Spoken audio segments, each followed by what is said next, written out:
नहीं चलेगी हिजाब को लेकर तानाशाही। देश भर में विरोध के आगे ईरानी सरकार झुकी। 40 साल पुराने हिजाब कानून को बदलने की तैयारी।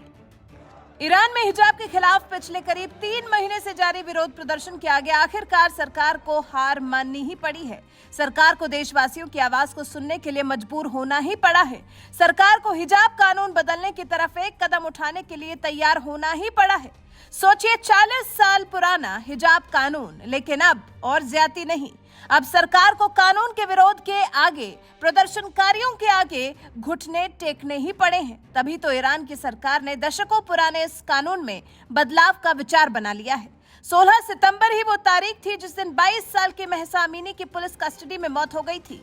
आरोप लगा था पुलिस पर महसा अमीनी की प्रताड़ना का, हिजाब सिर से खिसक जाने के अपराध पर उसको मार डालने का। महसा अमीनी की हुई इस बेकदरी से आहत ईरानी महिलाएं विरोध में उतरी हुई हैं। सरकार के विरोध में आंदोलन छेड़ दिया गया है जो अभी तक खत्म नहीं हुआ है।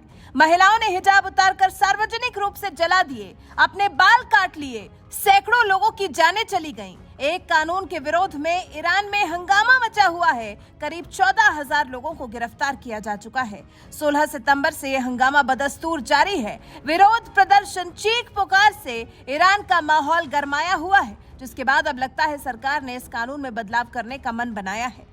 ईरान के अटॉर्नी जनरल मोहम्मद जफर मुंताजरी ने कहा, संसद और न्यायपालिका दोनों ही इस मामले का हक निकालने के लिए कार्य कर रही हैं। हालांकि अटॉर्नी जनरल ने यह स्पष्ट नहीं किया है कि इस कानून में क्या बदलने पर विचार किया जा रहा है। लेकिन संसद के संस्कृति आयोग के साथ हुई बैठक के बाद अटॉर्नी जनरल ने यह कहा है कि 1 या 2 सप्ताह में फैसलों के बारे में पता चल जाएगा। फिर शनिवार को ईरानी राष्ट्रपति इब्राहिम रईसी ने भी कहा कि संविधान को लागू करने के कुछ तरीके हैं जिससे कि इसमें लचीलापन रहे। इस हफ्ते ईरान के इस्लामिक रेवोल्यूशनरी गार्ड कॉर्प्स के एक जनरल ने पहली बार कहा कि महसा अमीनी की मौत के बाद से अशांति में 300 से ज्यादा लोगों की जानें चली गईं।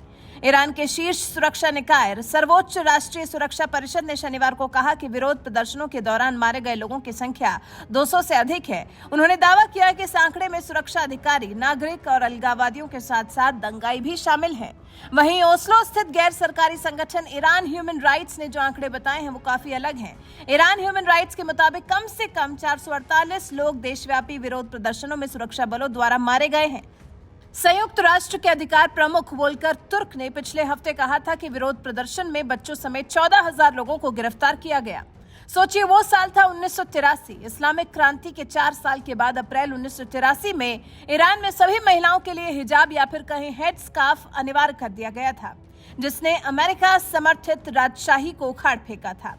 ये एक ऐसे देश में एक बेहद ही संवेदनशील मुद्दा बना हुआ है।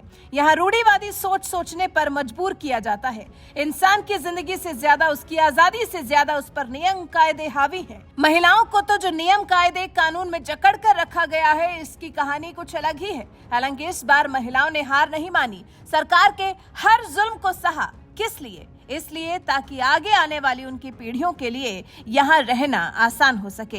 हालांकि 1983 से पहले ईरान में भी महिलाएं खुलेपन के माहौल में जीती थी, लेकिन 1979 में आई इस्लामिक क्रांति ने सब कुछ बदल कर रख दिया। इस्लामिक क्रांति ने अमेरिका समर्थित राजशाही शासन को उखाड़ फेंका और अयातुल्लाह खोमैनी ने गद्दी संभाली।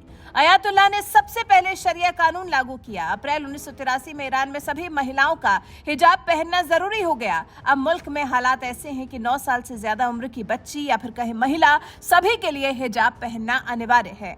ईरान घूमने जाने वाले टूरिस्ट के लिए भी ये नियम अनिवार्य होता है। हालांकि महसा अमीनी की मौत के बाद हुए विरोध प्रदर्शन को देखने के बाद अब लग रहा है जैसे ईरानी सरकार इस मामले में महिलाओं को कुछ छूट देने के बारे में जरूर सोच रही है। हालांकि देखना ये जरूरी है कि आखिर ये छूट कितनी और कितने वक्त के लिए दी जाती है। वैसे ईरानी सरकार से आपको क्या उम्मीदें हैं? आपको क्या लगता है, क्या हिजाब पहनने की जो अनिवार्यता है ईरान में, क्या महिलाओं को इससे रत्ती भर भी छूट देने के लिए तैयार होगी ईरानी सरकार?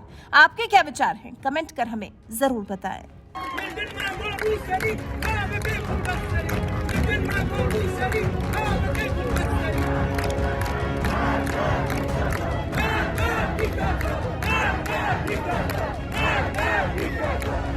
Africa!